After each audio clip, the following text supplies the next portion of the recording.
Good evening, everybody, and welcome to our regular Monday stream. Dare I say, we're back? We're back. God, this is actually... I know we announced a week off and didn't have one at one point, but we kind of have had a bit of a week off, even though there has been a couple of roundups released and some bits of a Substack and everything. There's just, yes, kind of like it's been the last while. We've just got like a lot going on. And I've got to a point with these sort of streams that we don't just want to do a stream for the sake of doing a stream. And I will repeat that until I sound like a broken record. Because what it means is people don't get annoyed or tired of us and listening to our voices drone on.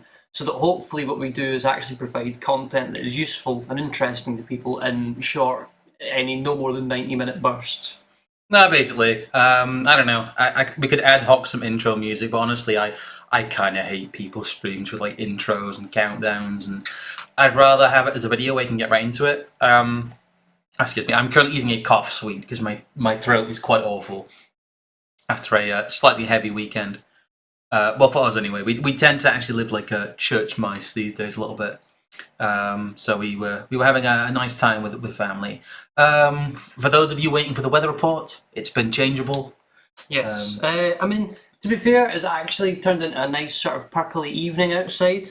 I know I'm giving it more depth by looking out of the window. I'm gesturing towards it. And it's been changeable. Well, hopefully it's at least somewhat dry this week. People are saying the mic's... yeah, the mic hasn't actually changed at all. It just seems to be picking up very echoey. I'll try and address it closer because that tends to help. But the thing is, we solved our audio problems and seem to develop new ones. So we'll try not to. You get it right one way, and then somebody mentions one thing, and you're like, no, I've got to fix this, and then it throws everything else out of whack. It does. We are trying to not sound like we're in a bathroom, but it is a little bit of a bare room in here. But we'll soldier on. It might be that I have this. I'm going to double check the mic's not on the wrong setting. No, it is not. The microphone is how it should be. But yes, we do endeavour to have. Yeah, it might be a Streamlabs StreamYard moment, but it's not because we use OBS. Whilst we're busy doing other stuff, we are still working on doing NOMOS things for the time being. Yes. So we should have our NOMOS Scotland event happening in Stirling on the 27th and the 28th of October. We'll be organising an early bird ticket sort of dinner as well for people if they want to come along to that on the Friday and chuck us a little extra. And we've got a private venue on the Sunday, and I can't promise there'll be big speeches, but we'll basically have a venue to ourselves for about 7.5, 8 hours, and there'll be food, and there should be good drink, and there'll be good people. And I'm maybe tempted to suggest, because we've got kind of a pub room ourselves, maybe a pub quiz. Possibly a pub quiz. Based quiz. Yes, a based pub quiz. We'll see how that goes, but we'll see what we do. Yes. If you want to support us through something that isn't NOMOS, though, we've got the Ko-Fi thing for direct donations, which is probably the easiest method if you just want to give us one time on one thing, and use all sorts of different payment processors for that.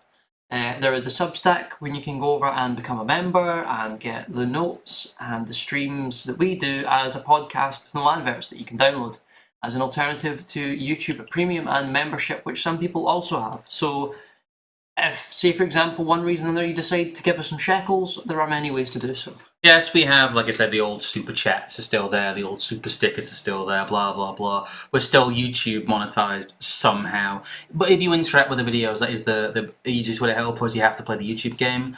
I don't know, this is kind of a standard preamble at this point, but it's what we have to do. There's more coming out on the Substack. I put on a big roundup of the online safety bill. I already put out a video about that, and also made some of our research notes available.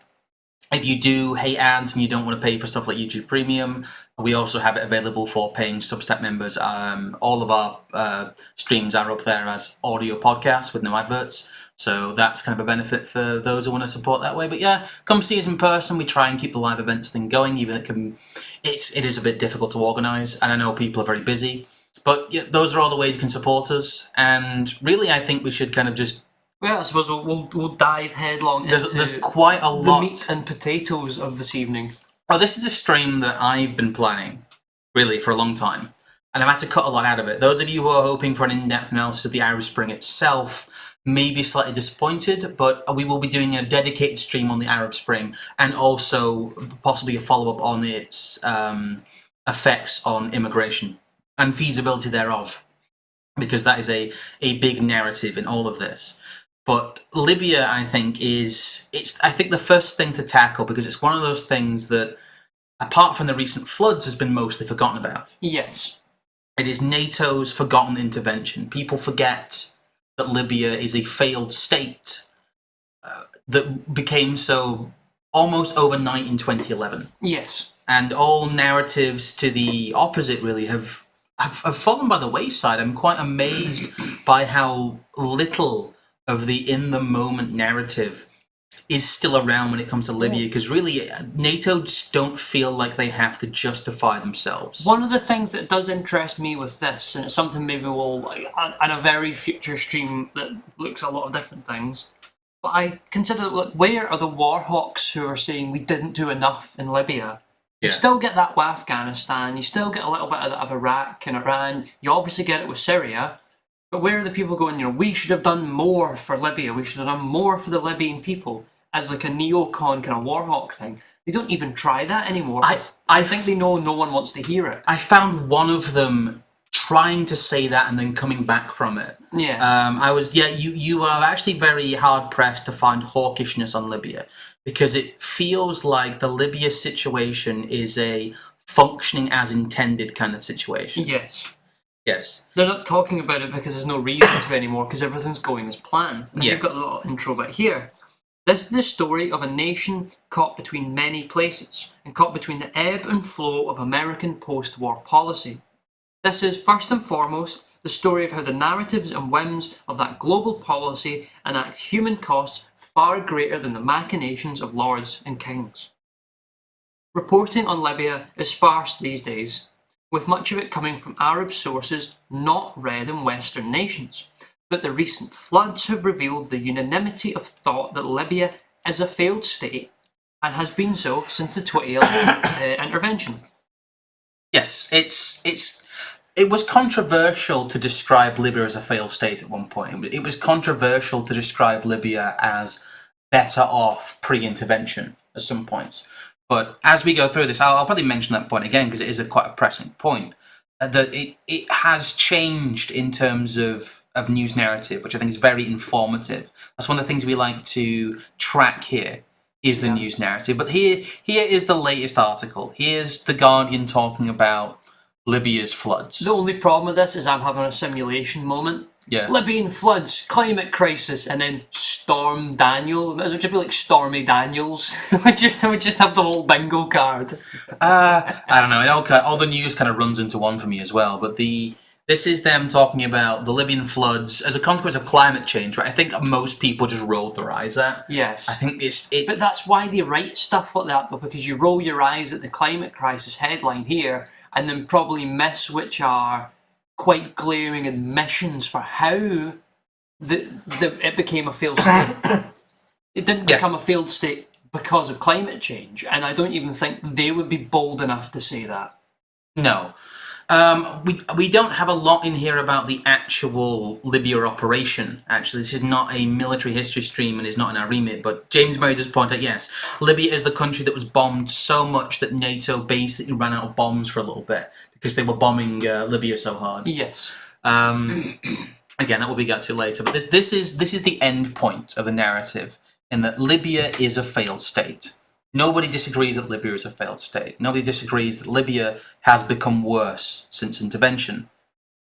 But how do we exist in this kind of these two parallels in which the West still maintains it did the right thing, whilst also maintaining that physical reality has got worse? Yes. And really, where we find ourselves is a consequence of the narrative not having to make sense. And in all of this, it is really lost what I refer to in the title as the tragedy of Libya, because Libya is one of the subjects I got kind of most into, let's say, in terms of coverage, in terms of it as a forgotten corner. And I do think this is one of the more tragic and pointless stories, really, of the interventionist, the global American empire age of the invasion of whims. Yes. Estimates vary, but with a stable government and petrochemical wealth, Libya was one of the wealthiest and safest countries in Africa.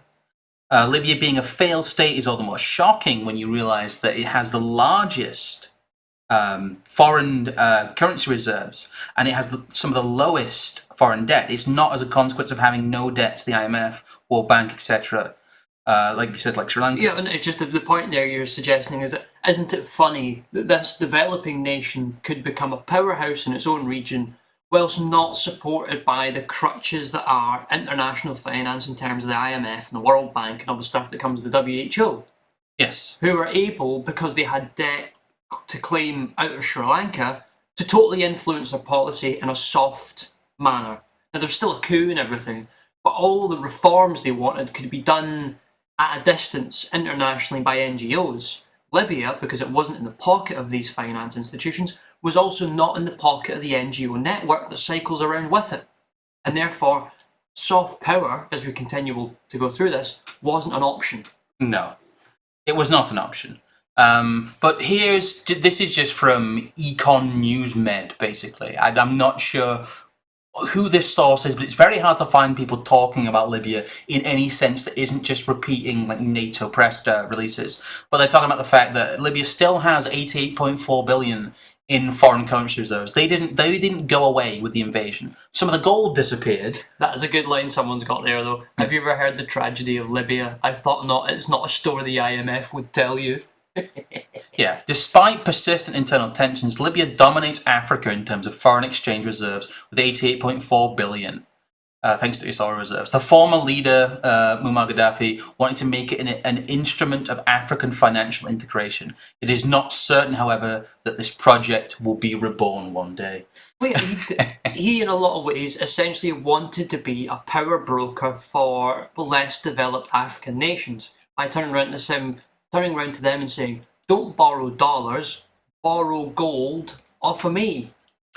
I will say, going back to the Guardian article here, I did notice that they have not changed the slot bucket this week.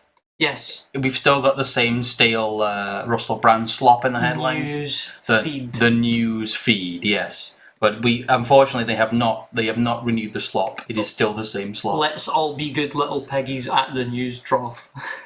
Well, I'm not going to sit here and read the Wikipedia article.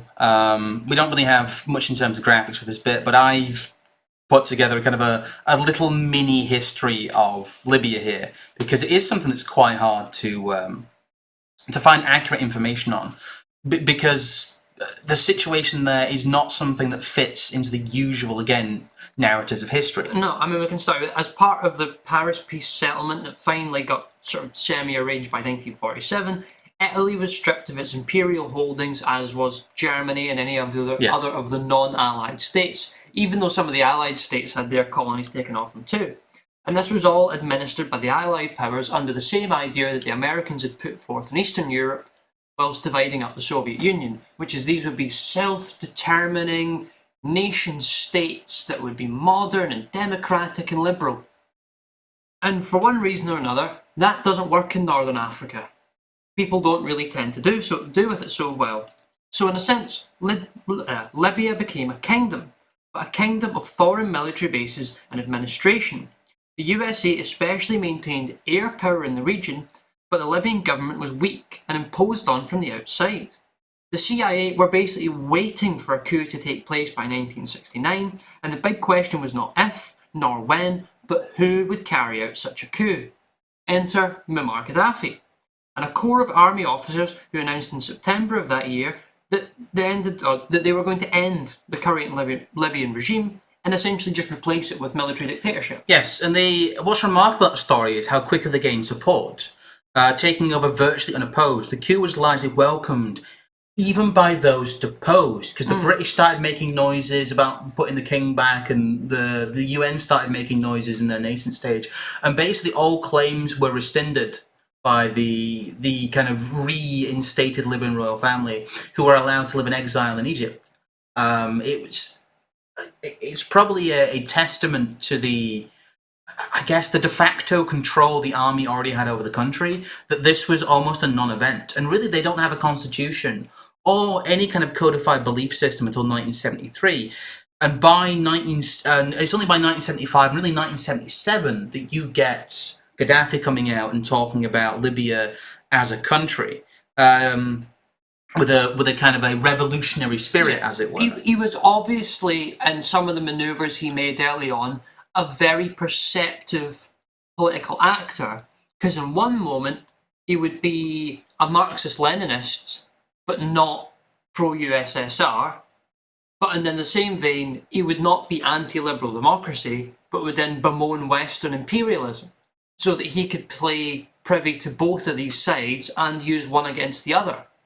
Well, the whole point is that he was also looking for an ideological partner. Yes. But yeah, the attempt at ideology only came in 1975 with the first publishing of Gaddafi's Little Green Book, which you've read. They were nominally backed by the Soviets, but were really looking to have a bargaining power and projection of power with their nominal support in the 80s revolutionaries. And somebody mentioned in the chat that I don't think that Libya could be described as a Soviet vassal state. Really, what the Libyans did was allow Soviet equipment to be deployed within their borders, but under their control. Yes. To the point that the Soviet Union fell out with them over their war with Chad, because they were using Soviet equipment for non-Soviet means, basically. Yes. They were using it for their own purposes. So I don't think that you can ever say that Libya was really a complete client state of the Soviet Union, because it never was. No. It has always tread its own path, and it has always, throughout the period, walked between the West and the East, mostly due to the political manoeuvring and lack of ideological basis, really, of Muammar Gaddafi. Because Gaddafi is... Libya also purchased a lot of French and Italian military equipment. Yes, we can see how far they walk that line and how much they try and cozy up to whoever they think will keep them in power with the next period. It really is, they end up scratching around in the post-Soviet era. They make it clear that Gaddafi was wanting to really be our guy, in the same way Assad was on good terms with the West till the mid-2000s. To the point that they ended up paying compensation and extraditing the Lockerbie bomber, which is one of the most extraordinary turnarounds in kind of geopolitical narrative history. Like al-Magrahi. Yes, because Libya was painted in the 80s. It was in films, Back to the Future, all this. It was painted as a rogue terrorist nation. There were some attempts to assassinate Gaddafi, but they were slightly limp, to be honest. Can we look at just a few sentences just for the framing? They've got Yeah. this BBC one here. If diplomats wrote fairy stories, this would probably be one. Once seen in Washington as a typical rogue state, Libya has now definitively come in from the cold. By anyone's standard, it is a diplomatic happy ending. The big breakthrough came at the end of 2003 when the US and British governments announced that the Libyan authorities, after months of secret negotiations, had agreed to disclose and dismantle their nuclear, chemical and biological weapons programs, which they didn't have. No, they kind of didn't have, and also that was a bit of a nod towards the Iraq War. But really. just the fact that this is written in 2005, and by 2010 we're running social media campaigns to make his own people gut him in the street. Yes, this is... Gaddafi is killed 6 years after his apparent high point with Western relations. It's the whole point that they come out with, they agree to pay compensation to the families, they extradite Megrahi, who is very unlikely to be the sole mastermind behind the Lockerbie bombing. Because I like the things that all this prompted the lifting of United Nations sanctions. Once again, as they've tried to do with Russia, they tried to sanction a nation that isn't involved in international finance, and it doesn't work. No. Direct Libya-Lewis diplomatic ties were restored in June 2004 with the opening of American liaison office in Tripoli. But it has taken almost 2 more years for the Bush administration to be satisfied, as one official put it, that Libya is out of the terrorism business. But there is this high point, like there was in this era, or previous to this era, really, in about the millennium with Russia. There was a high point of Russian-American relations, which were again deliberately soured. But Gaddafi makes it very clear that he is willing to at least pretend to play ball.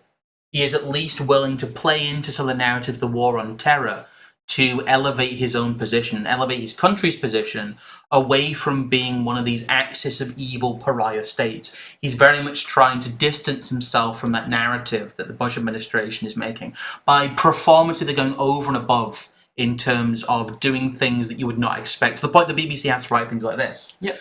But it's very clear that we are in a state where Libya wants to be friends, or at least wants Not to cooperate. enemies. Yeah, wants to at least be not enemies with the West.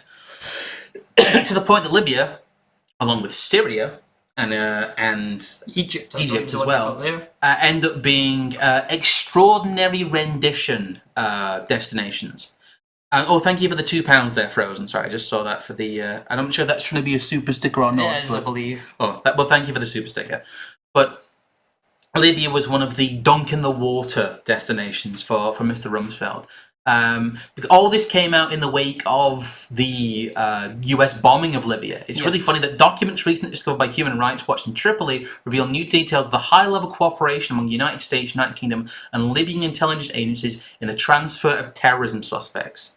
So, again, it seems odd that NATO would be bombing its own ally, and its own ally in illegal torture. Look at the third paragraph here.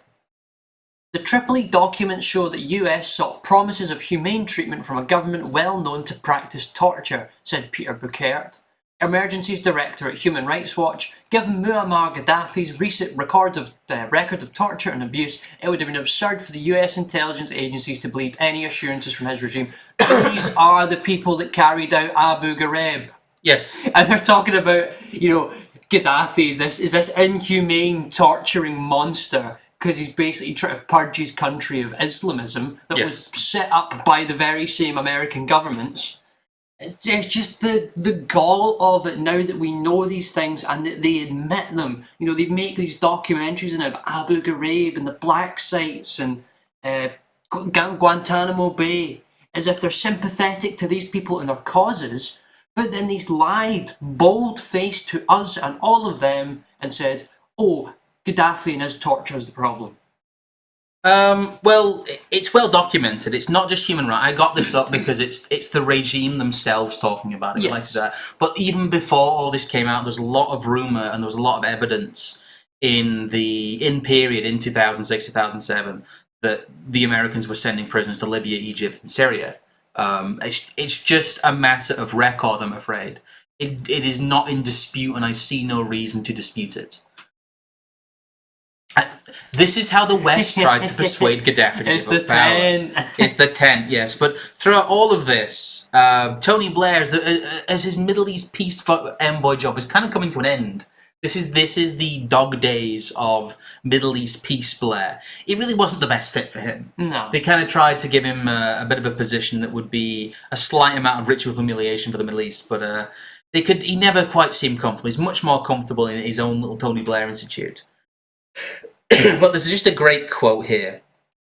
One, it shows that there was a line of communication open directly between Blair and Gaddafi, right until right into the days where they were being bombed by NATO. Gaddafi's on the phone trying to be like, look. But there's just a great quote in this. You have to click on the... I'm just clicking the wrong... it's not showing up, but no, there's a great quote in this about jihadists. The jihadists want to control the Mediterranean and they will attack Europe. Thank you, time. Oh, this is at the same period as well, or a couple of years before this. It's just up there. I don't know why it won't search. Because it's in square brackets, maybe it's gone a bit funny. But this is at the same period a couple of years before. Gaddafi's turning around to Blair and Sarkozy and the EU and says, give me more money so that Europe doesn't turn black. Yes. So, there is obvious cooperation and, as you say, lines of communication between Western leaders and Gaddafi that existed for years and years, from at least the 2000s, if not prior to. Yeah, so why, less than 5 years later, is there already these noises being made about the Libyan conflict and about the Libyan civil war? Really, we have to put ourselves into the mindset of what was going on during the so-called Arab Spring. We're not going to talk about that directly here. I'm sure most of you have at least a surface level or some dissident level of understanding about the Arab Spring and don't actually buy the narrative about the Arab Spring. I'd be very surprised if someone would find themselves here and think that the Arab Spring was a spontaneous uprising of Middle Eastern democracy, as it is still marketed to people today. They never call it populist, though, do they? No, they never do call it populist. Oh, let me think. I've got... there it is. There are several things here, though, that make Libya a difficult country to control, even if they are currently playing ball with the regime. It has a, first and foremost, maverick, often unpredictable leader who is known to make alliances of convenience. It has large foreign currency and gold reserves. It has no foreign debt. It has high living standards for Africa, and it is an important strategic placement on the Mediterranean, kind of underestimated. And I think as well, to come back to the top point there, the dictator of a nation like Libya is more accountable in a way that a democracy will never be. Because if Libya collapsed under Gaddafi, I have no reason to believe an organised group of his own people to come and cut his head off. But that's not what happened. The opposite happened. Gaddafi used his basically singular will over little councils and little, pseudo-parliaments they knocked up to guide the country and the people in it around as he pleased. And he actually did a relatively proficient job of that because he had no one turn around and say, that's undemocratic, you're a dictator, because no one really cared.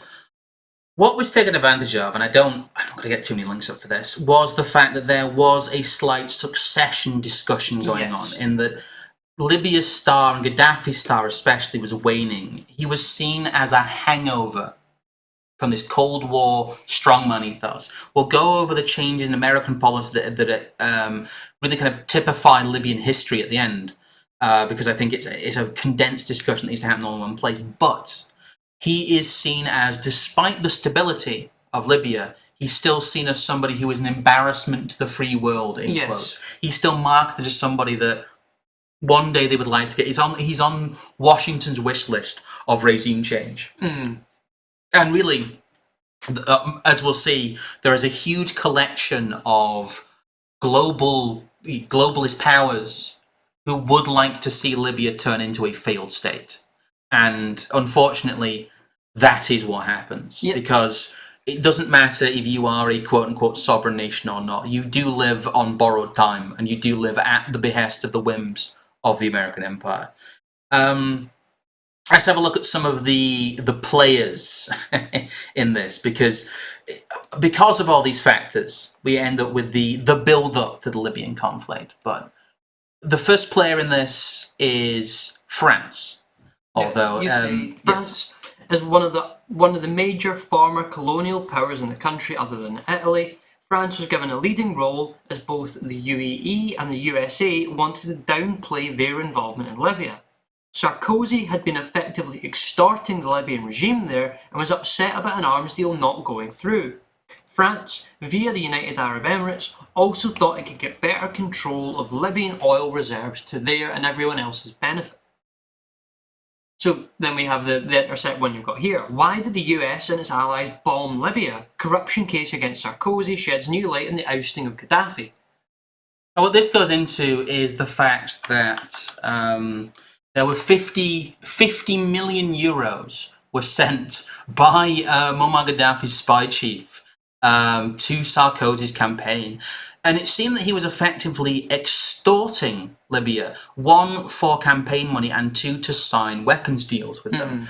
And a lot of this came out in a drip form from various places, as is mentioned. I think I had it up on screen earlier, but yeah, go on. Just the line above that, revelations about the Libyan payments to Sarkozy resurfaced in March 2011, when the spectre of an imminent NATO intervention loomed large. No, it didn't, because no one had an idea this was really coming, and then it all happened at once. Yes, it did. Gaddafi first asserted that he paid Sarkozy campaign in 2 days before the first NATO bombs were dropped.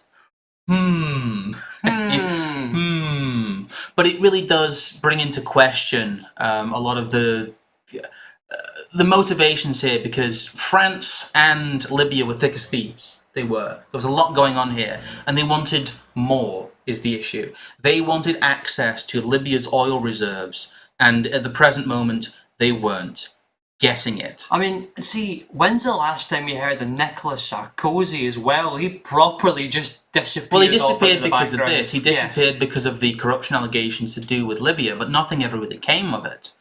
As we come to hear with Vice, they're talking about Libyan oil and Gaddafi, the strange email Sidney Blumenthal and Hillary Clinton in 2011. This is the strange email. This is to do with the email that was in Hillary Clinton's emails being leaked, which were all authenticated, of course. And again, we have no reason to believe through various sources that any of this isn't true. But 2 weeks after France began bombing Libya in March 2011, Hillary Clinton's old friend and advisor Sidney Blumenthal passed her an intelligence memo that supposedly revealed France's true and quite unflattering motivations for toppling Libyan dictator Muammar Gaddafi. While France's then President Nicolas Sarkozy publicly said he wished to free the Libyan people from tyranny, Blumenthal's memo argues that he was driven by a cocktail of less lofty incentives, including a desire for Libyan oil and a fear that Gaddafi secretly planned to use his vast supply of gold to displace France's primacy in the region. So it's weird how that went from extremely fringe conspiracy theory to something that officials are briefing each other on in private. It goes on to talk about the connections between France and the UAE, which is the other player in here. But yes, the internal communication of the American regime do understand that this is a French project, in sense, via places like the UAE, with rival factions of Qatar and Turkey. Basically, as we're going to find, everybody wants their piece, and you can't have a piece of Libya unless Libya is in pieces. Yes. What I find interesting here as well, in that second paragraph, Vice is doing the dirty work for narrative stuff here. Yes. Libya watchers aren't so sure that Blumenthal was passing the US Secretary of State solid intelligence.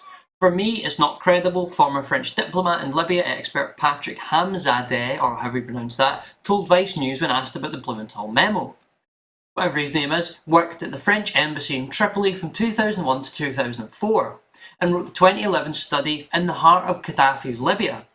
In 2011, everyone was saying anything and everything about Libya, but in fact, no one really knew what was going on at the time. The French intelligence services and the CIA were in the dark. I bet they were. For example, the French services said the war would last 3 days. In reality, it took 8 months. What war? What side were they fighting? Oh yes, the Libyan people. They quite literally bombed Libya into a pre-industrial age for 7 months. But the Vice, this hippie, adjacent, Yeah. anti-war, anti-tyranny, pro-democracy, pro-freedom. You think they go right in for that, for Clinton as some sort of war hawk, but instead they allow this guy who used to work at the embassy say, oh yeah, the war went on for 8 months. What war? A lot more came out about this, because the second player really is the squabbling Emirates. Yes. Like an Arab rat king stuck in a fireplace. The Emirates decide really that no one can quite agree who should have primacy in Libya, but everyone agrees that Libya should burn. Yes. To various degrees. Both saw their interest further by instability in Libya. Sorry. The competing Emirates did not want to be surpassed as finance hubs in the region and had the ear of France in other dealings. Here's one from Al Jazeera in 2017, which again, Qatar, the UAE, and the Libya connection. The UAE perceives the possibility of a stable, peaceful, and prosperous Libya as a threat to its status in the region. You must realise that Al Jazeera has large connections to Qatar. Well, it is the Qatari royal family. Yes.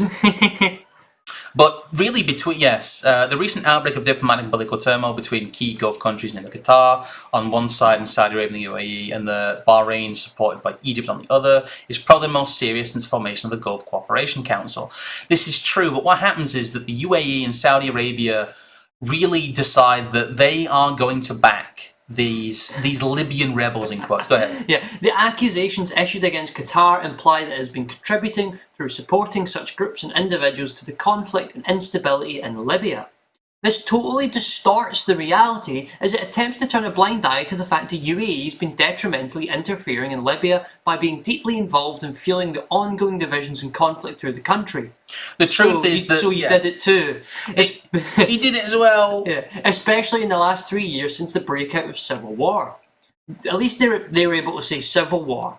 They're not saying the war. Yes. The UAE has been attempting to embolden one side of the conflict, namely Khalifa Haftar and his followers, in order to allow him to achieve a total military victory and take over as an absolute ruler of Libya, thus emulating the Sisi model in Egypt, which never happened. No. Well, the whole point is that you have these competing interests, and really, Qatar is saying to the UAE, no, you can't have total control.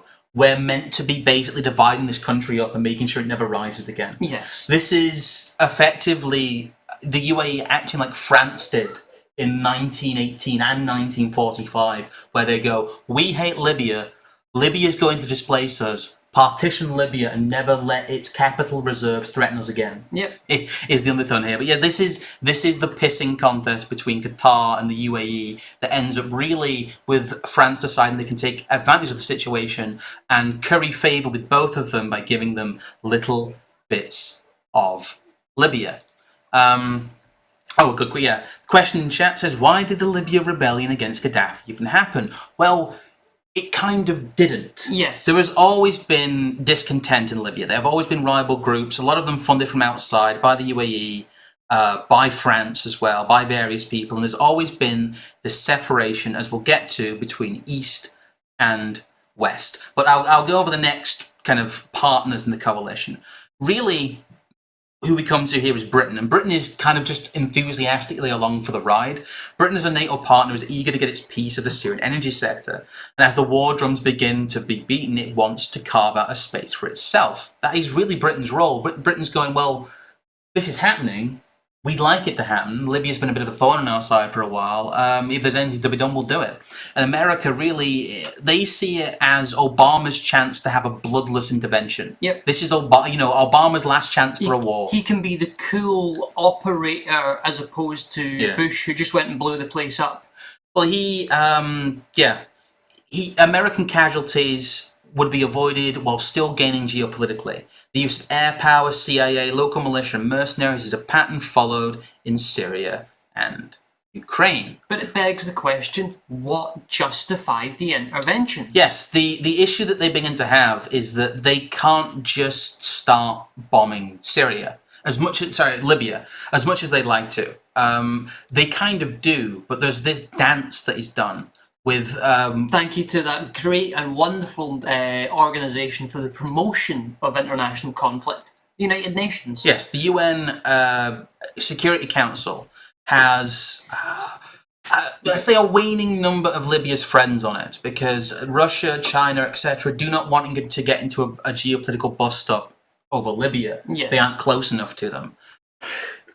And with how enthusiastically France is beating those old war drums on behalf of both the UAE and Qatar, because they are playing them off against each other, you end up with them scratching around for a reason. And the reason becomes the manufacturing of a potential genocide and them invoking what is called responsibility to protect, which is one of the... Read the section for this. Yes, please do.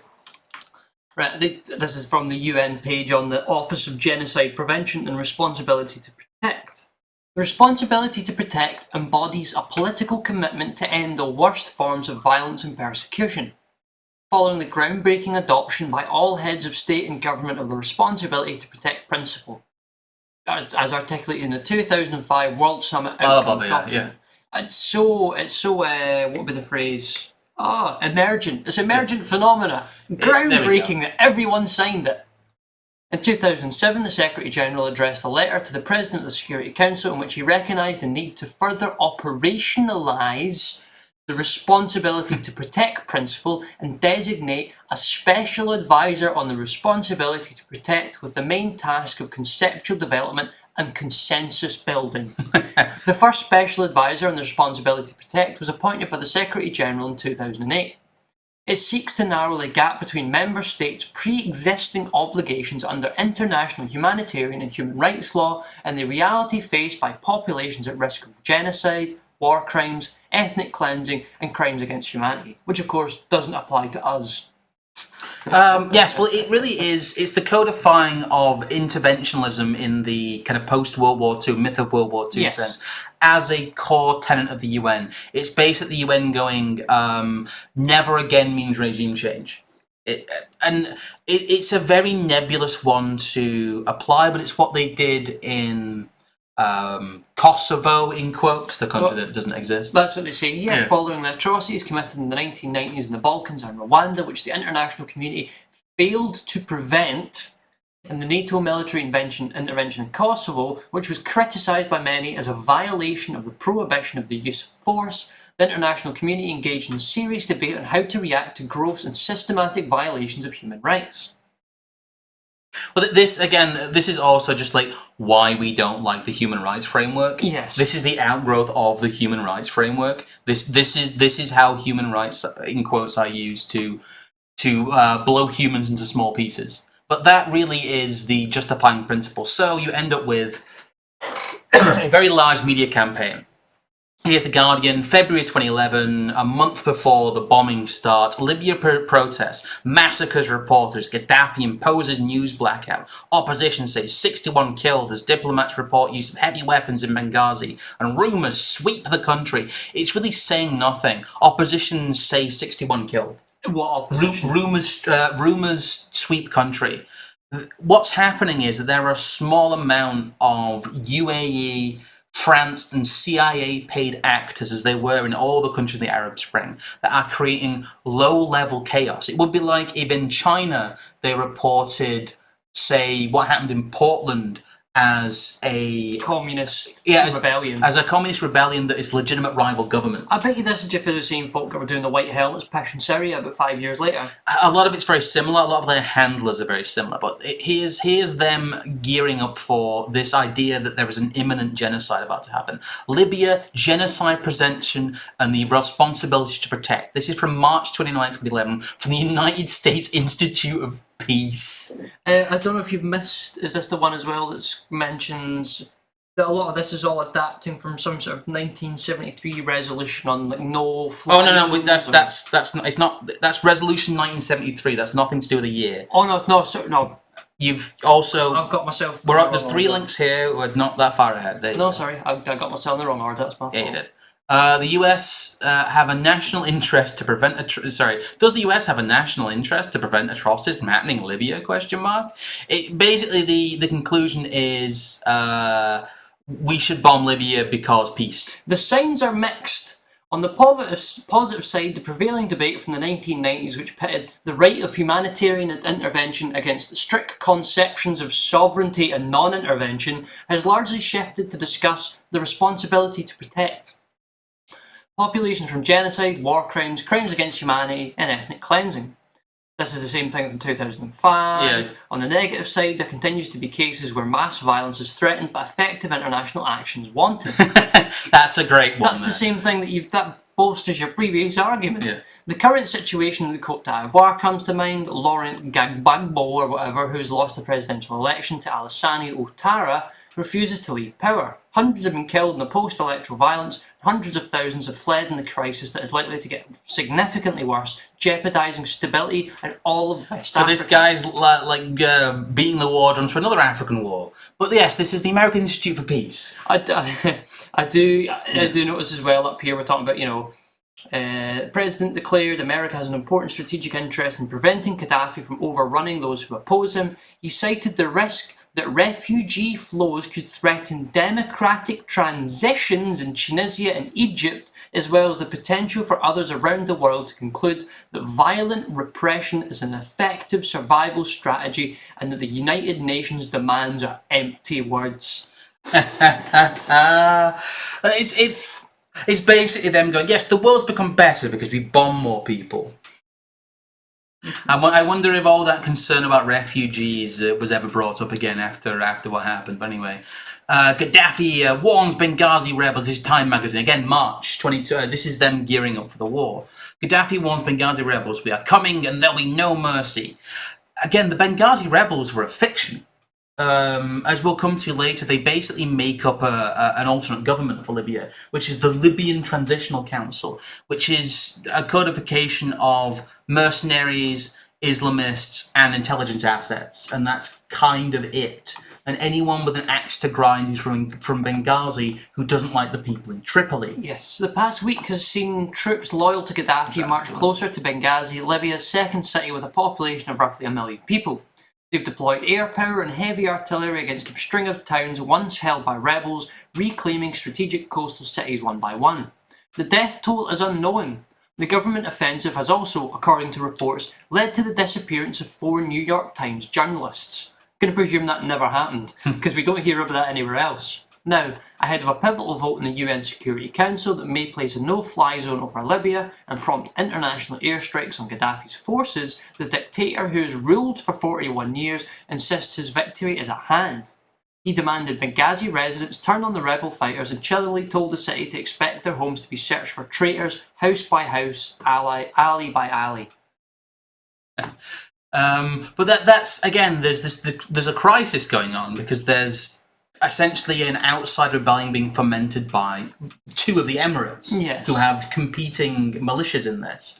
And there is no unified opposition force, though. The idea that there is a Libyan opposition, there's a civil war going on, is untrue. There's unrest in towns, and there is people pretending to be a government in the east at the behest of outside powers. But really, there is no civil war in quotes at this point. Let's look at the bit in the next paragraph there. As time has observed, after the heady, exuberant initial success of the anti-Gaddafi rebellion, the government counter-offensive has been swift and ruthless. So either there was no rebellion and they made it up, or a bunch of CIA spooks tried to start a rebellion and get caught in the act. Effectively, yes. In Libya conflict, France airdropped arms to rebels. This was an extraordinary admission after the fact. Because in the same way as Syria, Libyan intervention was justified by the ticking clock element of an apparent military build-up against militia in the east. These were mercenaries the UAE and France were subsequently found to have paid and were armed long before the conflict officially began. What does this say? France has airdropped weapons to rebels fighting Colonel Gaddafi's troops in Western Libya. The French military is confirmed. But it happened long before this. This is kind of post hoc. They only talk about this once the UN resolution has been signed. We'll go over the no-fly zone in a second. But even before there is this magical no-fly zone, even before intervention is rubber-stamped by the Security Council, France is already airdropping weapons to create this conflict. Yep. Which completely flies in the face of any narrative that this is a spontaneous uprising of some kind. But we end up with Security Council Resolution 1973, which is measures to protect civilians by vote of 10 in favour with 5 abstentions.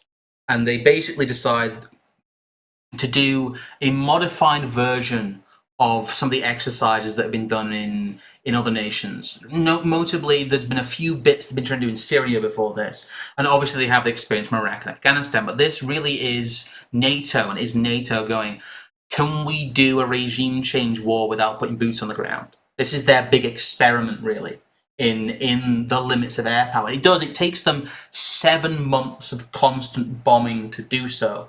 There's a lot of hand-wringing, as we'll get to a bit later, in later years, but many years later, they finally admit that this massive bombing campaign killed thousands of civilians, yep, possibly tens of thousands. Nobody quite knows, but this was the no-fly zone put over Libya to effectively remove the sovereignty of Libya over its own airspace. Yes. This is them declaring that the Libyan state no longer exists. That has no, despite the fact that America in 1945 says all these old nations of empires will be free to be self-defining states and self-declaring states, and only, less than 66 years later they turn around and say, actually, you've lost your ability now to be a self-defining, self-declaring state because we've decided you've got no military anymore. An issue with Libya that even was present in the Barber days, in the Barbary Pirates days, if any of you are aware of that chapter of history, is that Libya really has 2 fertile regions, and the rest of it is desert. I believe it is 99.5%, if I some estimate. It's one of the largest percentage desert countries anyway. It is mostly desert, arid desert. But the rivalry between Benghazi in the east and Tripoli in the west has been one of the defining aspects of Libyan politics. It was the main issue that caused Gaddafi to take power in the first place, because ironically, Gaddafi came out of Benghazi as a dissident force that was against the ruling elites in Tripoli. And his magic, really, for those 41 years in power, was keeping Libya together, because Libya is also a post-Italian, as we talked about, and post-French colony. So there's basically French bits of Libya, Italian bits of Libya, and there's this very strong divide between two habitable areas that are only nominally connected together. They have very poor links because there is a large amount of desert between them. And that was the tension that Europe and the UAE and the US were playing on, in that there is always discontent with Tripoli from Benghazi. And if you can go to local tribal leaders, local warlords in Benghazi and say, look, if you will take up arms, we will basically use it as an excuse to bomb Libya back into the Stone Age, and you will be put in power, was the promise made there. It very quickly fell apart, as we'll see, but that was the promise made, and that was really the entirety of the Libyan revolution. It was playing on a very old tension point in Libyan geography. But enter the National Transition Council, which is, I'm not sure about that name there, but yeah, as with all coups from afar, there needs to be a legitimate government for NATO to back. Enter the wholly imaginary National Transition Council, which is basically just made up of a collection of tribal leaders, Islamists, UAE mercenaries, and NATO assets. And the BBC in August 2021 is trying to pretend that these people are a cohesive political force with a cohesive level of ideology, which they use to oppose Gaddafi. It is a complete fiction. And the whole idea of the rebel council is never true. This never happens. It is simply a disparate group of people who now find themselves in a power vacuum with very limited foreign presence on the ground. And anyone who would think 2 seconds about the intervention they had in Libya would know that this would end in a failed state. Yes. Even though when Libya was marketed to as this liberated state, seemed as a situation that was inevitably going to lead to chaos, because the unifying force throughout all of Libya's post-colonial existence was Gaddafi. Yes, no council of people, no matter how great they were or who they were backed by, was ever going to be able to replace just his will. No. Yeah, shortly after the beginning of the popular uprising against Colonel Muammar Gaddafi's regime in mid-February, residents of towns and cities in eastern Libya formed an interim rebel administration. That is the narrative. And I don't think anyone anywhere will now tell you that that is strictly true. Yes. A lot of this stuff has been wholesale abandoned in the admission that Libya is a failed state. What I find interesting, though, if we just look at some the 2 paragraphs down near the bottom there. According to its website, the council currently has a chairman, vice chairman, representatives of various portfolios. Let's look at their website. Oh, Lord. Error page not found. Yeah, that's one for the Wayback Machine. We'll have another look, but some of their identities have been kept secret for safety reasons. There's also an executive board, blah, blah, blah. As victory became more likely, the National Transition Council published in August a 14-page draft constitutional charter for the transitional stage, in which it set out a plan to create a multi-party democracy with Islamic law as the principal source of legislation. No, it wouldn't. Because the Democrats in the Middle East and the people that support Islamic law in the Middle East don't get on. And they really don't get on, because they believe democracy to be against Allah's word. Well, it's the whole point that they are still at this point pretending that there is this democratic council who's going to create a new... They're going to modernise it. It's going to be like Iraq. Ooh, democracy's kicking in, guys.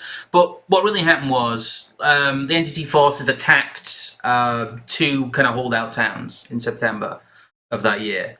And you end up with the shelling of Sitri and Bani Walid, which are 2 of the most embarrassing incidents for the West, at least, for the National Transition Council, because you have these images that start coming out of this quote-unquote spirited rebel movement basically going on technicals and beheading people, and they just look like ISIS because they are, which is the whole point, is that most of the things that keep Libyan society together that weren't to do with Gaddafi were to do with Islam.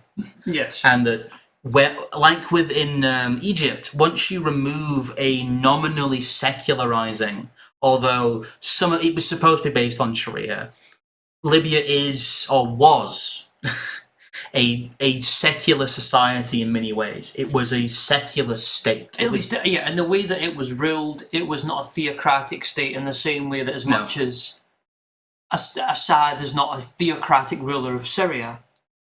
No. We're not going to get into like war porn here. We're not going to show you a lot of this stuff. Yeah, talking about the very progressive slave markets. That sets in very quickly.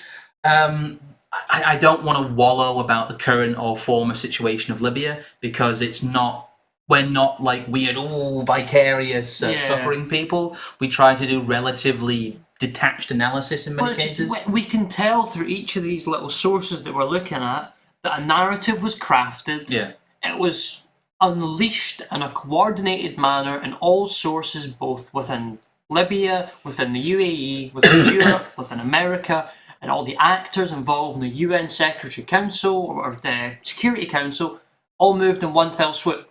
Yes. The regime has effectively fallen apart already at this point, because they have been bombing it since March. And they bombed every water plant, every power station, every coal, anything that would allow someone in Northern Africa to civilise their environment through technology was blown to pieces. And it becomes a very good example of a sort of, the harder you or the bigger you are, the harder you fall. I mean, Afghanistan and that sort of collapse has actually been nowhere near as bad as the collapse of Libya, because at the end of the day, those people were goat farmers before the war, goat farmers during it, and goat farmers after it. Yes. Whereas Benghazi and Tripoli, where Tripoli especially, cities with over 1 million people in them engaging in international commerce with proper currency, and people wore proper clothes and owned cars and things like that.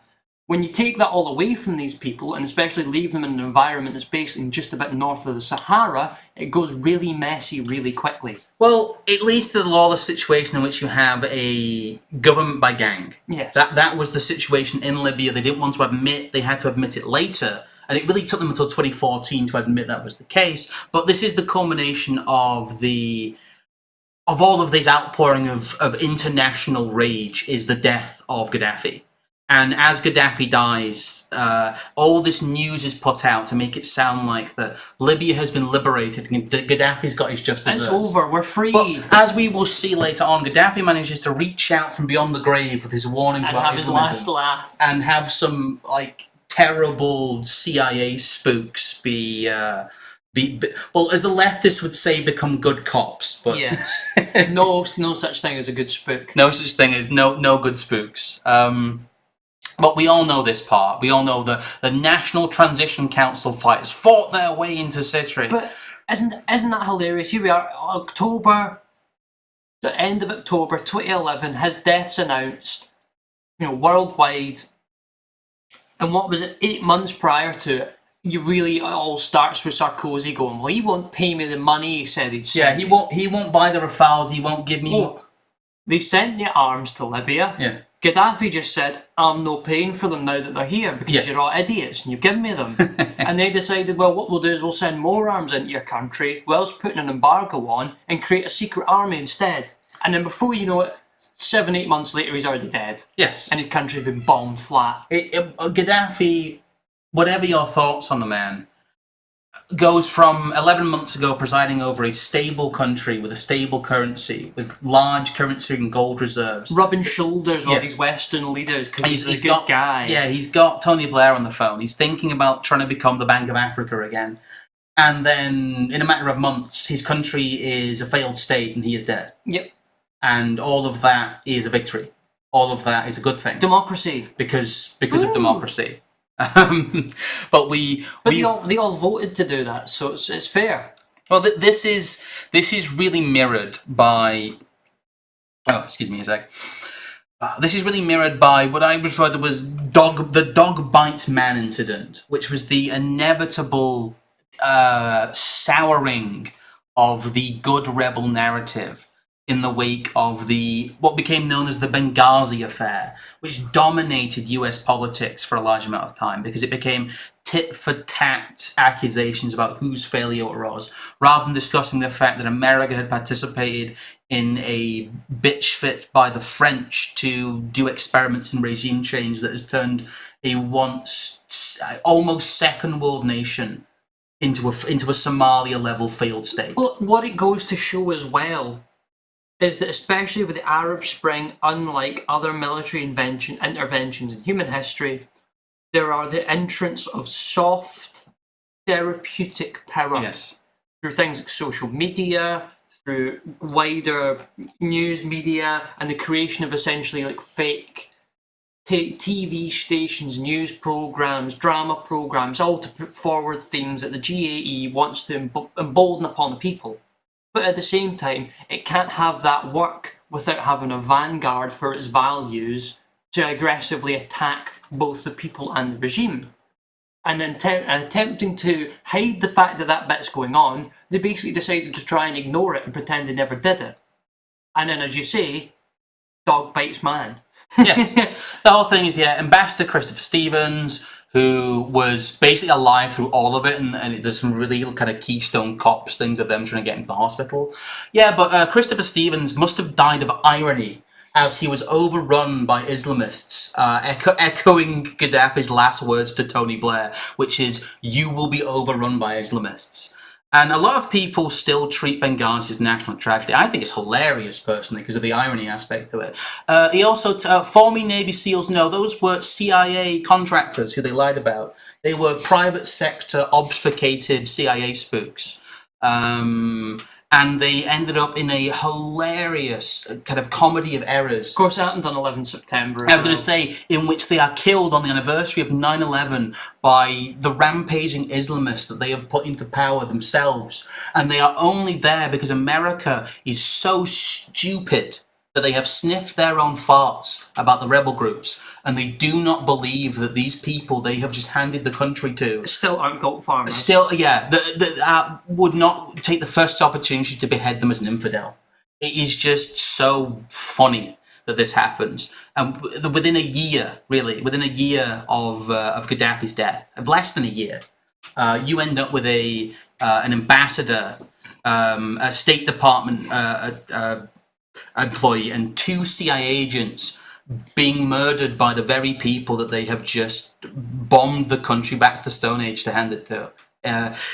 See, this is one of those ones as well, you can tell that even the internal aspects of the regime were embarrassed that this happened, because every time Hillary Clinton brought up Benghazi, I was on that airstrip that night getting shot at, blah, blah, blah. Yeah. Like, Hillary, shut up, it's embarrassing. Yeah. We know it was you and all your weird UN Security Council people set up half of this operation, and it backfired against your own staff members. Yes. Don't go run around making yourself look like a martyr, because you're actually making us look like idiots.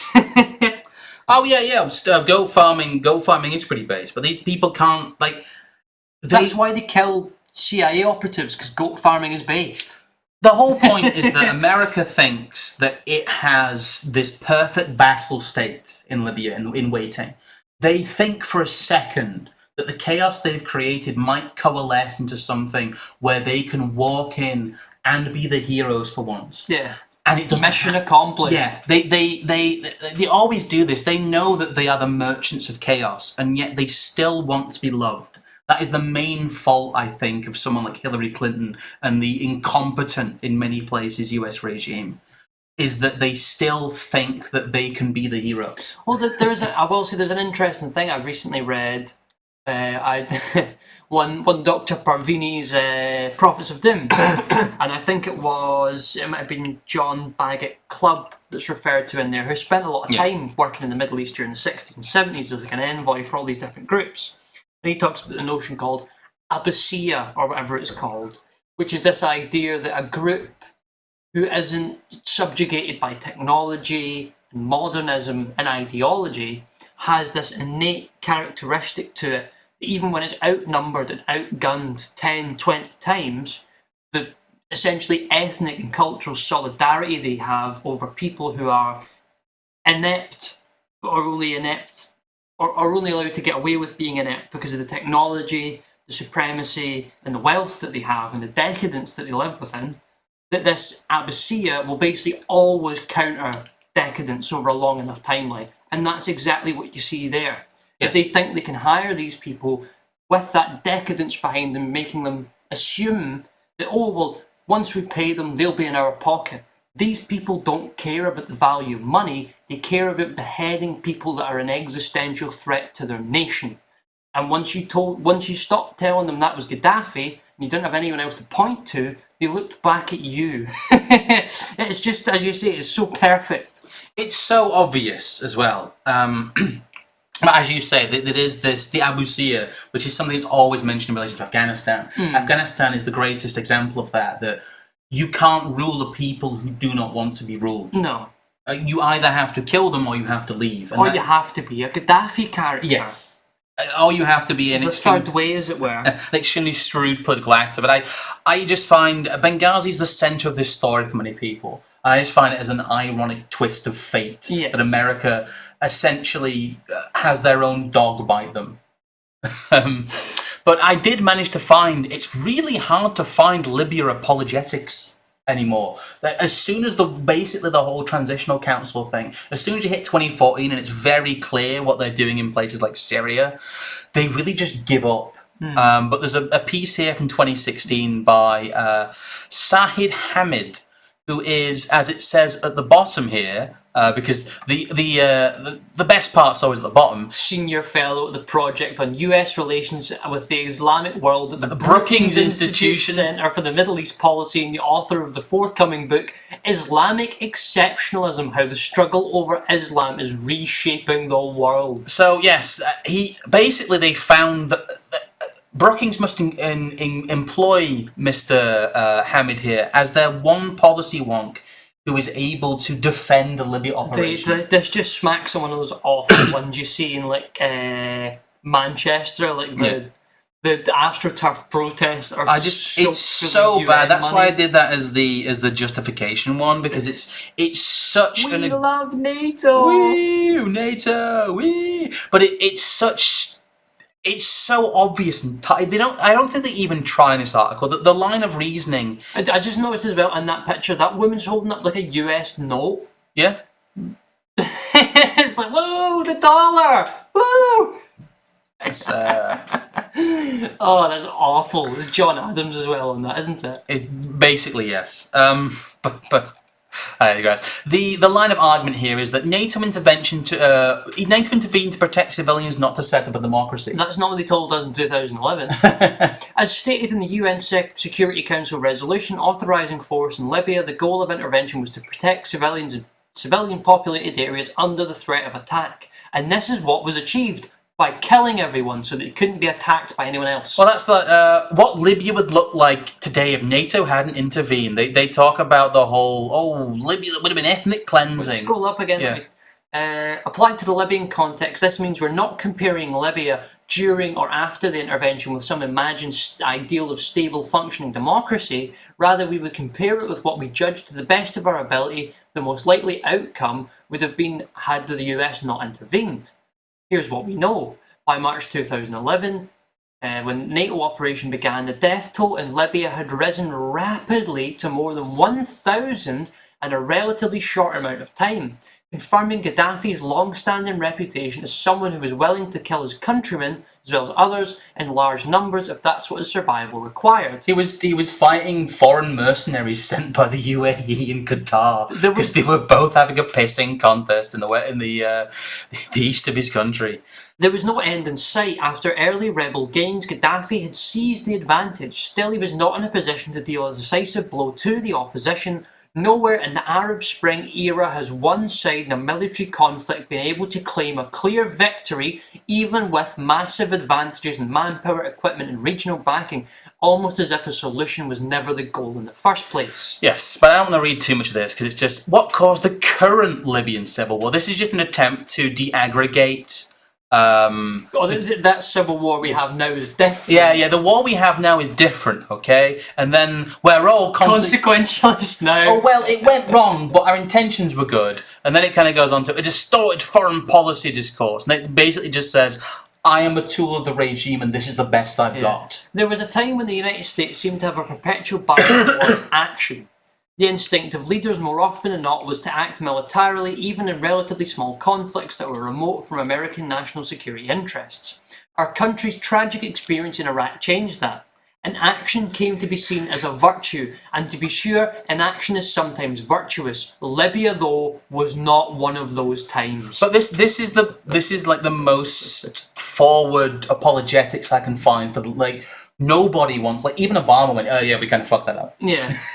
He is the one guy still going, look guys, we prevented a genocide in Libya, and everyone's going, we're not really pushing that. Well, it almost anymore. makes you wonder if the reason why the Republicans only ever talked about Hillary Clinton and Benghazi was they didn't have to own up to all the rest of it that they were complicit in. There's AP here in, again, 2022 trying to fact check the fact that Libya is now full of dead people. Claim NATO killed tens of thousands, hundreds of thousands of civilians during the 2020 military intervention. No one claims that. The claims have always been that the intervention caused a political situation of a failed state in which hundreds, some estimates maybe like nearly 1 million people have died. Yeah, false. Estimates for how many civilians were killed during the NATO campaign in Libya vary. But the experts told the Associated Press that figures placing civilian casualties in the tens of thousands are dramatically inflated. NGOs have also said that far fewer civilians were killed by the NATO airstrikes, with estimates ranging between 72 and 403. It's because they're saying NATO here and not American, not British or French, because NATO there is possibly one NATO operation that was run on its own, and they've done some weird bracketing there to get funny statistics out of it. Well, there's the whole thing that I'm not going to get. I cut them from this, but there's a lot of simpering articles from about 2017 going, we killed all these people in Libya and we won't even tell them which country killed them, so they can't claim compensation. Which is true. That was a situation that happened to multiple people. But they've screwed themselves there then, haven't they? Yes. Because they've turned around to all these people trying to claim money back and said, well, it wasn't the Americans, it was NATO. Yeah. And then they've gone and taken all that information and said, well, tens of thousands of people were killed by NATO then. They've gone, no. Basically, yes. They've gone, was it rebels? Was it the British? Was it the French? But there's all of this. Again, they still have to come out and defend the line, but the line doesn't work because the line is contradicting itself. But again, this is some of the most stringent apologetics I can find. It's just a big fact check, but this is just them doing their old tired dance. There isn't enthusiasm like there was for Afghanistan. There is not enthusiasm for defending what happened in Libya because there's nothing that can be done about it. Yes. And people don't care is the other issue. People simply do not care. What do I got here? Sorry.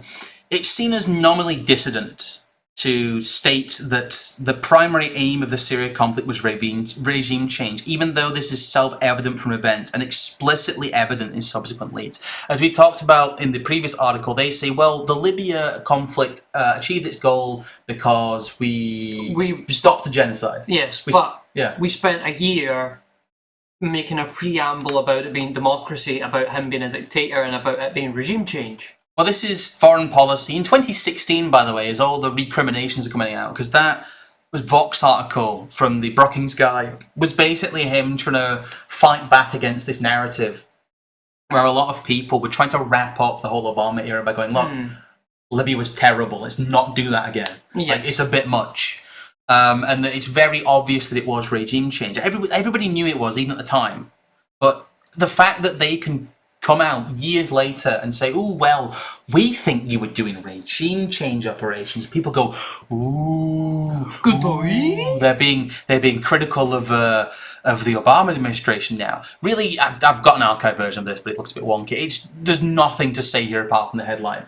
It just is them going, "Well, it looks like it was meant to be." You invoked a UN regulation about the prevention of genocide. And you were it leaves a bad taste in your mouth like Iraq, doesn't it? And that really is the extent of the recriminations. They go, well, we look a bit bad, and Obama wasn't quite honest about the aims. Thousands of people have died. The country's a failed state. Bye. Yeah. Well, friendly countries all benefited from opening up of the Libyan oil reserves. That's what we talked about when we talked about the motivation for all of this. And that's what happened even before Gaddafi was dead. September 2011. So Gaddafi is still alive at this point. And The Guardian is already talking about the race is on for Libya's oil, with Britain and France both staking a claim. Rebel leaders dismiss suggestions that firm promises have been made, but supportive countries look set to benefit. Because the situation is here, again, I'm not going to read this because it's horribly verbose for what it is. Britain and France are both going to their domestic populations who are a bit nervous about bombing it out of the country and going, "Look, guys, it's fine. We've secured a bunch of oil." And then the rebels are going, "The war's still. What do you mean? The war's still going on?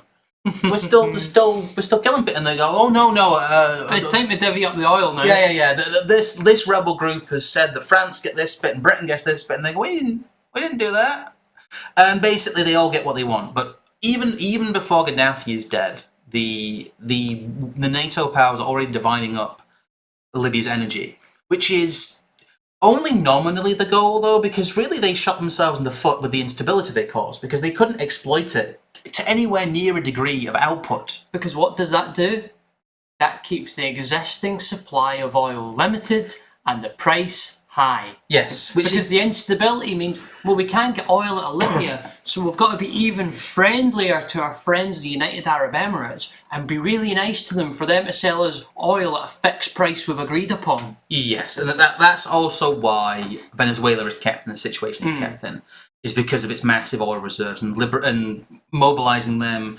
A lot of the leftists get brain short-circuited when they realize that America is the main person standing in the way of liberating the petrochemical reserves of the planet. The Maduro regime might as well just be an American affectation at this point.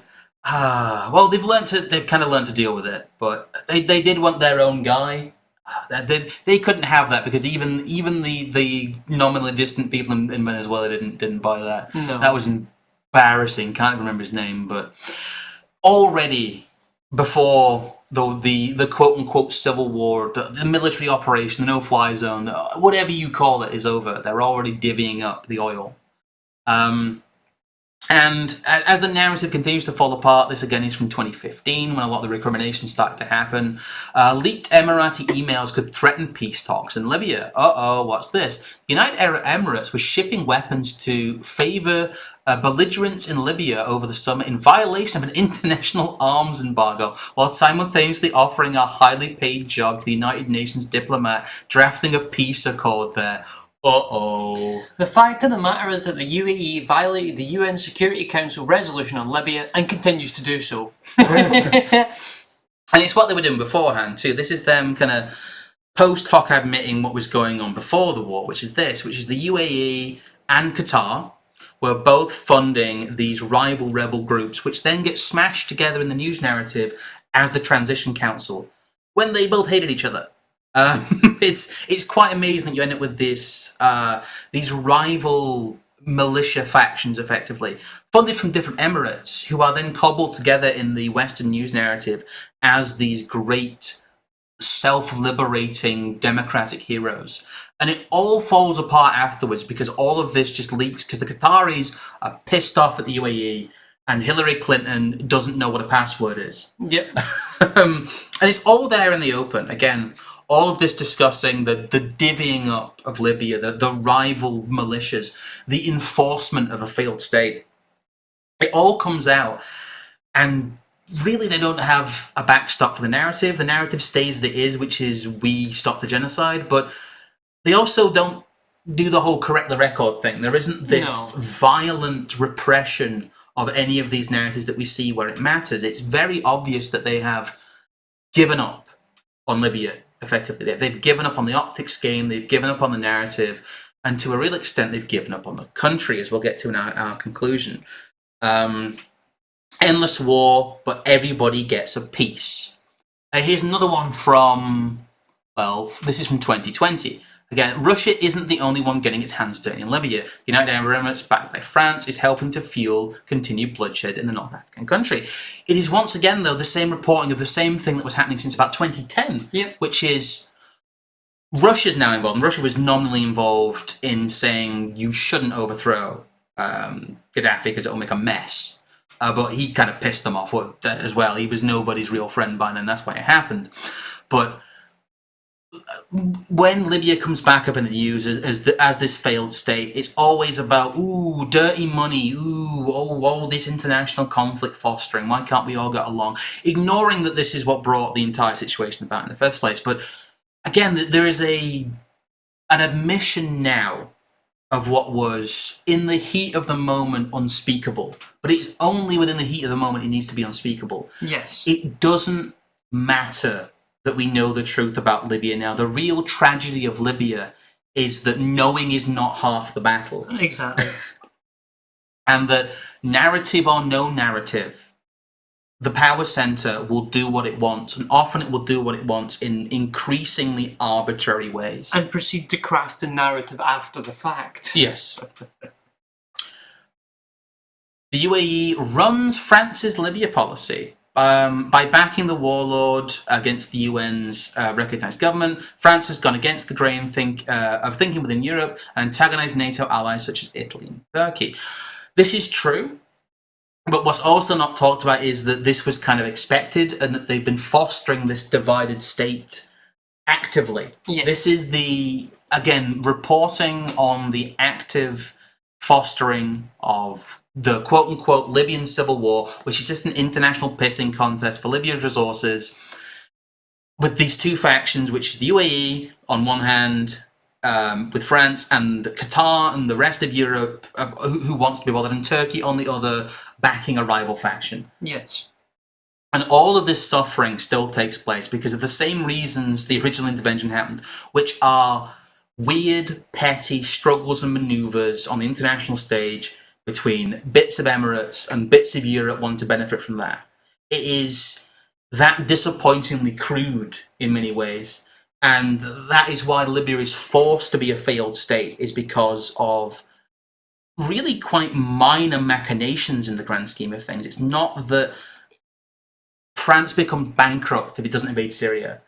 It's not that the UAE has a collapse in its influence, in the short term at least, if they don't invade Libya. It's, well, the international community has decided, in quotes, the international community has decided that Libya is better and more useful as a failed state than a functional state. Yes. So that is what it becomes. Thank you for the £5 It there. can be better placed in the international order, Yes. in a state of disorder. Thank you for the Ko-Fi chat as well. I do check those at the end. I will double check that. How much of the war was a war between the? I don't even know what you mean. You mean Benghazi? Yeah, it was to a degree a war between Benghazi and Tripoli. Yes, it was effectively a war between the two regions that don't get along and need a strong man above them to make them get along. Yes, that really is why the conflict was actually quite easy to foster, because Libya has been a country throughout its history held together somewhat artificially. Yes. And that these places don't get on much of it. To a high degree, yes. To answer your question, but I'll check. Let me actually make sure I've not missed any of my Shall I chats too. Start away on our sort of conclusion here, because we are getting towards nearly 90 minutes. So feel free. We can first sort of look at all the different policy shifts that dictated Libya's fate. 1947, America was interested in the idea of fostering small nations with strong leaders who could prevent chaos but not represent rival castles. And then in the Cold War, Libya was a useful way station between the Soviet and Western spheres as Gaddafi plays Arab, Western and Soviet interests off against each other, and in America, still at this time sees benefit in strongman governments, but makes largely token and clumsy attempts to assassinate Gaddafi in the 80s. Post-Cold War, Libya shifts into an Western orbit as the USSR collapses. This is then used as its rendition destination, as you mentioned earlier on. And from 2008 onward, American policy shifts towards collapsing of the strongman governments they set up in the 40s and 50s, in favour of failed states like Iraq post-invasion. The airstrikes and deliberate power vacuum allowed Libya to become another clearinghouse for Western interests and remove a potential headache for the US and NATO by collapsing the cash-rich, energy-rich Libya.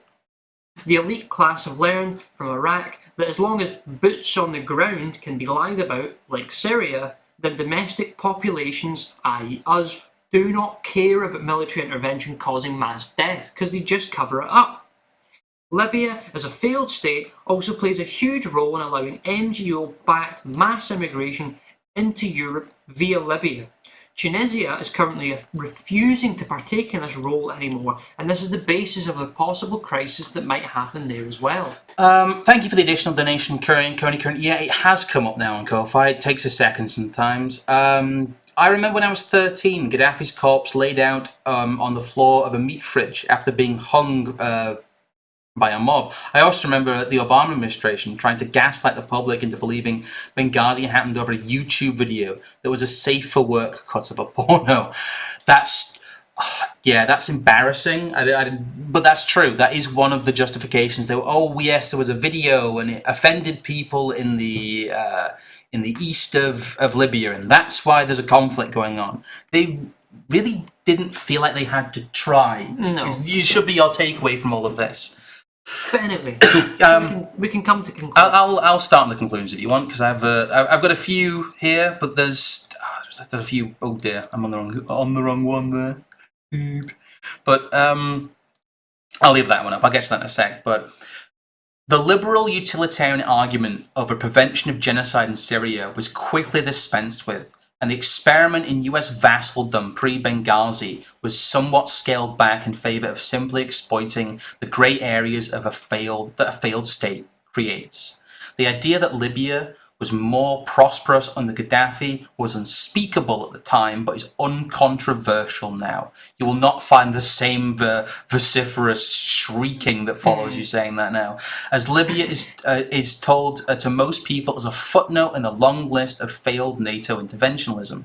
Gaddafi's warnings over Islamism were always going to come true, as this is the situation Western powers fostered all over the Middle East, where possible, as a method of gaining back support for further intervention. Chaos gave them a blank check. Currently, the West seems to have lost interest in the war on the ground, as long as their strategic goals remain met, leaving what was once nominally a secular, semi-westernized, all-rich society to crumble. Social media has been a key tool for the global American empire to engage in soft therapeutic approaches to regime change, if only in a narrative sense at times. So this allows them to have all the positive stuff about freedom fighters, all the positive stuff about, women's rights and humanitarianism in X country, whilst putting boots on the grounds with weapons and supporting them with Western airstrikes, and pretending that this is peaceful. There we go. Sorry. The idea is... You're on the Libyan floods. Currently, the West seems... Yeah, sorry. The Libyan floods. Oh no, I've lost where I am. The Libyan floods are what happen when developed nations with complex, modern infrastructure are collapsed on purpose. The fall is greater than the higher up you are. The suffering and loss of living standards in Libya are immense, but the goals this collapse are in aid of are nebulous and often petty. The sad reality is that the global elite decided Libya was more useful as a weak nation than a strong one. And as such, its people must undergo a humiliation that mirrors their former leader. Libya was universally considered a highly developed nation by African standards, and even though it is paper thin, the history books will record that the mass suffering was justified in the liberal quest to bring down all dictators and create a global democracy. Libya stands as a monument to global democracy, the end point of a collective elite will. I think that communicates things better than we can by being overly verbose. So I know it's been a bit all over the place in bits, but I think this is the story that isn't really told about Libya. Yes. In that it is really just a monument to the emptiness of modernity and especially the emptiness of geopolitical machinations. This is quite, this is a lot of the reason we don't cover geopolitics too much is because geopolitics is one, largely fake in how it is conducted, and two, incredibly depressing because of how pointless all the suffering is. Well, it's also, in our day and age, and the information war, it is approached in a strategy and a tactic that means it's impossible to make sense of what's going on at the moment. Yes. And this is one of the key things they do. With Ukraine, with any of the conflicts in the Middle East, in the moment, nobody had a clue. But after the fact, all of a sudden, all the information comes out, and lo and behold, we've got all these convenient narratives that excoriate our gracious elites who went there to set up democracy and nothing else. Yes. It always feels like these are emergent trends, it's accidental. People had good intentions, but it went wrong. And it is never true. No. But anyway. Yes. If you are free at the end of October this year and you like to visit Stirling because you either have been there before and really enjoy it or haven't been there before and would be interested in going and have a look, you can join us at the NOMOS Scotland event we'll be doing on the 27th and 28th of October. Link for tickets is in the chat and also in the description for those who are interested. And if anyone has any questions about it, feel free to come and contact us, because we've got plenty more information if you want it. Yes. Alongside that, keep an eye out for anything that comes out on the Substack, and remember that that's a way you can become a member and support what we do without having to give money to YouTube or other people if you feel so inclined. I know we've not necessarily had quite the same regular schedule we had previously, but just as the nature of the beast at the moment, we'll do what we can and try and get as many of these sort of good quality streams out as is feasible, whilst doing some writing and maybe some other recorded bits that you might have a play around with. So you'll probably not hear from me again this week, but maybe yourself. There'll be something from me. There'll be multiple things from me, either in a recorded, premiered. Things are gonna get a little experimental around here, guys. Don't worry. It's all in aid of a good cause, but I'm going to try and do a couple of different things to try and shake up some of the content, because we've got into a good groove of things. I do enjoy our very, very serious streams, but there's also a need for some levity, but two, there's also a need to look at things from a slightly different angle. So do look out, because I may or may not be pulling the trigger on something I've been trying to do for a long time, which is internet culture stuff, but not in a really cringe Reddit way. Unfortunately, we need to look at where we've been to know where we're going, and I hope to do it right, having been there at the time. So we'll see if that ever comes to fruition. As well as that, I'm hoping to put up quite a few of our speeches we've done ahead of NOMOS Scotland, and I will put out, once I've done all that for our Substack subscribers, a big supercut of all our speeches, basically, so you can have them all in one place. Ooh. But that's kind of by the by. But there's more content coming. We're doing some stuff on education at some point. We're doing a lot of research into that. But my voice is giving way, and I'm going to have a cough. I was going to say, I think everyone's heard us drone off enough this evening. So thank you for tuning in, and I'm sure we'll probably catch you live at least at some point next week. Yes. Have a good evening and good night. Good night. My truck is loaded. Let's make a delivery. I shall avenge us. Why don't you drive? One-way trip, as you wish. Watch out for the bomb. For my people, I am prepared to die. It will be a smoking crater. Don't wait up for me. Ah!